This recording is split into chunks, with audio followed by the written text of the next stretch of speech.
Now's as good a time as any to tell you we gotta turn these off too. Oops. Uh-oh. Oh, brother. You know what? That valve just broke off. Darn it.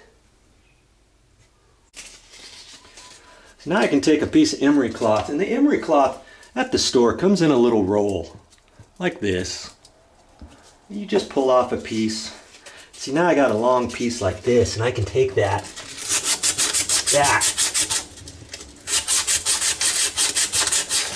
you know, and run it up that way. In different ways to get that all nice and clean. And I'll twist it on that way.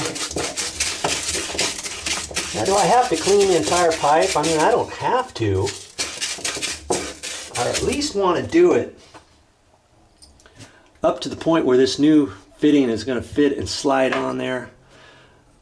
But once I put my new escutcheon on there, you know, it would look nice if all this extra ugly paint wasn't on there. Nobody's ever going to see that because it's underneath the cabinet. If you want to spend a few minutes on there, you can get it off though. A few minutes this way. You know, every which way you can. Take it right in there. That looks like a brand new pipe now. Wow. That's what a brand new copper pipe looks like. It's all nice and clean. And it's probably good I did that. See how nice and clean that is now? And that tells me it's a nice, tight pipe and it will still work.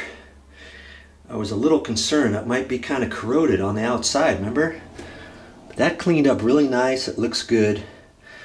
Ready for my next step.